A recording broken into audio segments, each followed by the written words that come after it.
What if I told you there are towns in Canada where retirement doesn't feel like shrinking your life? It feels like finally getting it back.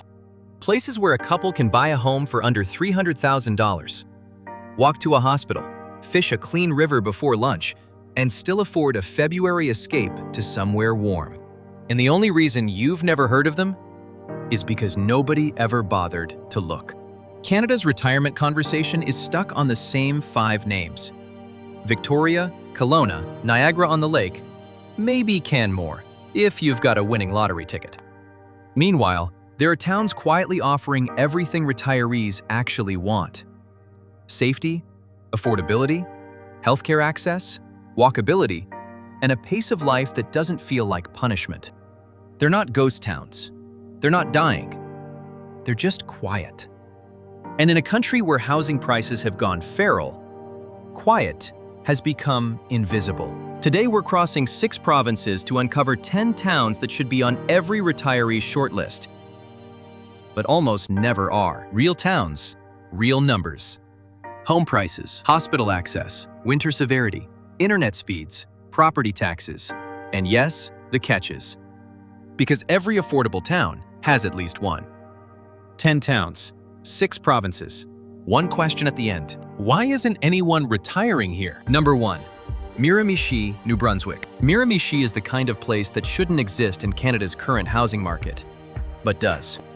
A full detached house, built for military families in the 1940s and 1950s, can rent for around $700 a month. Not an apartment, a house. With a yard, mail to your door, and neighbors who still wave. Home to about 18,000 people, the city rests where the Miramichi River flows into the Gulf of St. Lawrence. It's part fishing town, part forestry hub, part "how is this still affordable" miracle. Retirees get something rare: one of the lowest home prices in Eastern Canada, a regional hospital in town, world-class salmon fishing, a summer festival scene that actually feels alive. Many newcomers have relocated from Ontario, people who sold a condo in Mississauga and suddenly realized they could buy a house, a truck, and still have savings left. But Miramichi isn't perfect. Winters hit hard. Young people leave. Internet in rural pockets can be spotty. And the nearest major airport is 90 minutes away in Moncton. Still, if you want a retirement where your money stretches instead of snaps, Miramichi is one of the last places in Canada where that's still possible. If Miramichi feels like a rare bargain, wait until you see the Ontario town that's beautiful, historic, and still surprisingly affordable. Number 2. Goderich, Ontario. Goderich looks like someone built a small town, then decided to make it interesting. The downtown is octagonal, 8 sides, 8 streets, all radiating from a central square designed in the 1820s. It's weird, charming, and it works. Population: 7,500. Reputation: the prettiest town in Canada, allegedly said by Queen Victoria. Never proven, never denied. Home prices hover around $500,000. Expensive, until you remember Ontario's average is pushing $800,000. For that price, you get Lake Huron sunsets that look fake, a walkable downtown with over 140 businesses, a local hospital, and London's major hospitals about 90 minutes away. The catch? Winter winds off Lake Huron are brutal. Lake-effect snow turns sidewalks into CrossFit courses. And while $500,000 is cheap for Ontario, it's still a stretch for many retirees. But if you want small-town charm with big lake beauty and real healthcare access, Goderich quietly delivers. And if Goderich seems charming, the next place proves you don't need a lake to have character. Just a town that refused to tear its history down. Number 3. Lacombe, Alberta. Lacombe is what happens when a prairie town decides to keep its history, instead of bulldozing it. Population: 13,000. Sitting between Red Deer and Edmonton, close enough for convenience, far enough for peace. Homes under $300,000 still exist, though rising fast. The downtown looks like an Edwardian movie set. Historic brick buildings, independent shops, Local cafes. A community center that actually gets used. Healthcare is solid. A local hospital for emergencies and Red Deer's major hospital for specialists. And Alberta's lack of provincial sales tax stretches retirement budgets further than people expect. The trade-offs? Long winters. Limited entertainment. A tight-knit community that can feel welcoming or claustrophobic. Lacombe isn't flashy. It's steady. And for retirees, steady is underrated. Number 4.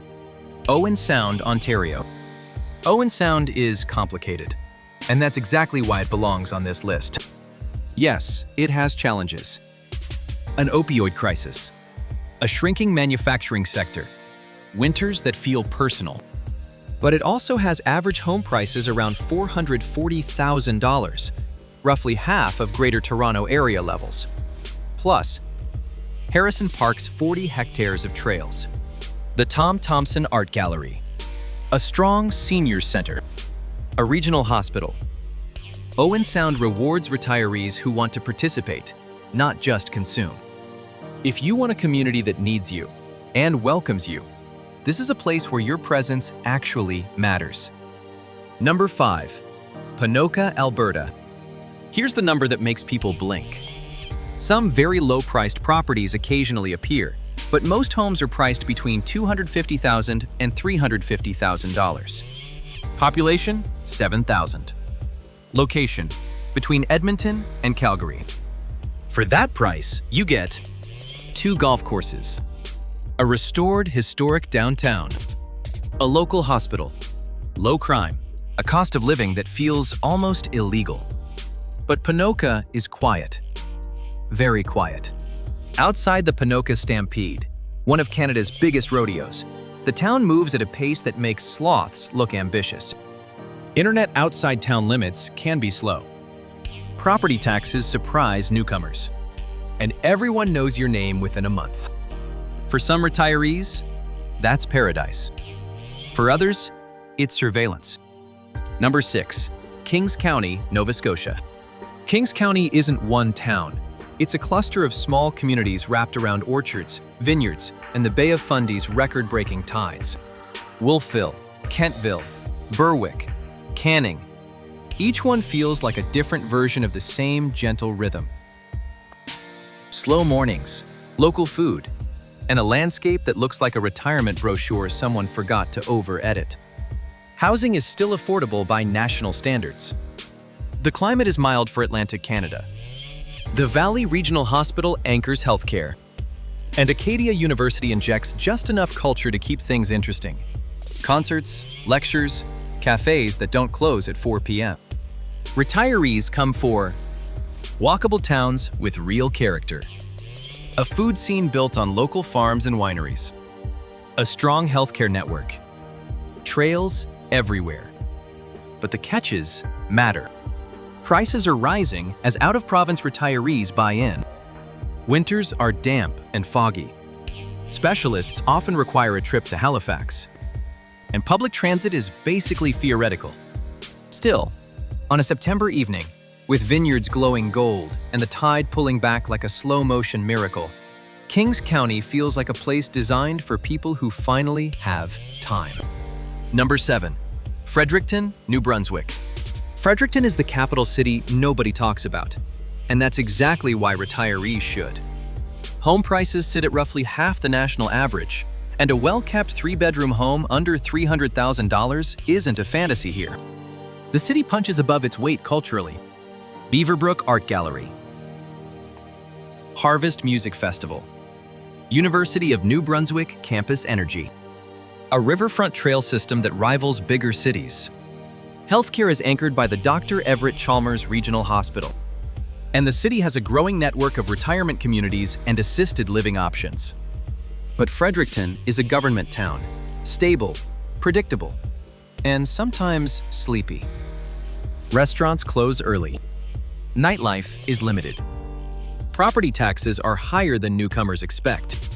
And the airport is small, with most flights routing through Montreal or Toronto. Fredericton works for retirees who want culture, walkability, and affordability in equal measure, and don't mind a quieter pace. Number 8. Morinville, Alberta. Morinville is what happens when a small prairie town grows up next to a major city and somehow keeps its soul. 20 minutes north of Edmonton. Population, around 10,000. Median home price, under $300,000. The town blends small-town calm with big city access. A modern leisure center, walking trails, and a stocked trout pond. A curling rink that doubles as the town's social engine. Francophone heritage that gives the place real character. Healthcare is Morinville's secret weapon. You're close enough to Edmonton's full hospital network without paying Edmonton prices. But growth is changing the town. New subdivisions are popping up. Traffic on Highway 2 can feel like you never left the city. And while the Francophone charm is real, the cultural infrastructure is modest. Morinville is for retirees who want affordability, community, and access, without the noise of a major city. Number 9. Charlottetown, Prince Edward Island. Charlottetown is the smallest provincial capital in Canada, and one of the most misunderstood retirement destinations. People imagine Anne of Green Gables and lobster suppers, but the real story is a compact city where everything you need is about 15 minutes away. Housing costs remain among the lowest of any Canadian capital. Property taxes are gentle. Crime is almost non-existent. And the waterfront boardwalk is one of the most pleasant in Atlantic Canada. But Prince Edward Island has a doctor shortage. Finding a family physician can take months or years. Specialists often require travel to Halifax or Moncton. And the Confederation Bridge, beautiful as it is, can close during winter storms. There's also the Lands Protection Act, which restricts non-resident land purchases over certain sizes. It's designed to protect farmland and prevent outside speculation. And it's enforced. Charlottetown is for retirees who want small city convenience, coastal living, and a slower rhythm, and who are ready to fully commit to island life. Number 10. Sylvan Lake, Alberta. Sylvan Lake is a summer town that quietly became a year-round community. Over 1 million visitors show up each year for the beaches, the water, the boardwalk, the ice cream stands. But when they leave, the town of 18,000 settles into something calmer and surprisingly livable. Home prices are moderate. The waterfront is beautifully maintained. Trails wrap around the lake. And healthcare is strong. The Sylvan Lake Community Health Center handles primary care, while Red Deer's full hospital network is just 15 minutes away. But Sylvan Lake has two personalities. Summer is lively, crowded, and full of energy. Winter is quiet, sometimes too quiet. Restaurants reduce hours. The lake freezes. The town contracts into a smaller version of itself. Insurance near the water can be higher than expected. And growth is raising questions about density, traffic, and whether Sylvan Lake is becoming a suburb of Red Deer. Still, on a calm fall evening, when the tourists are gone and the lake turns glassy, Sylvan Lake feels like the kind of place people dream about retiring to, but rarely consider. 10 towns, 6 provinces, and one clear pattern. Canada's retirement map isn't broken, it's just incomplete. The spotlight stays glued to Victoria, Kelowna, and Niagara-on-the-Lake, while places like Miramichi, Ponoka, Kings County, and Charlottetown quietly offer exactly what retirees say they want: affordability, healthcare access, walkability, safety, and a pace of life that actually feels livable. Every town on this list has a catch. Some have doctor shortages. Some have winters that demand respect. Some have limited transit or seasonal slowdowns. But the perfect town doesn't exist. Only the right trade-offs do. And compared to paying $3,000 a month for a one-bedroom in a major city, or delaying retirement because the housing market won't let you leave, these places aren't compromises. They're opportunities. Real communities where your money goes further, your time moves slower, and life isn't defined by rent hikes or traffic jams. So the real question isn't which town is best. It's which one fits the life you actually want. A river town where salmon still run. A prairie community where $300,000 buys a house and a future? A coastal capital where your whole life is within a 15-minute reach? A lake town that feels like summer, even in September? Somewhere in this list is a place that won't give you a lavish retirement, but it might give you one you can actually live with. So, which one would you choose?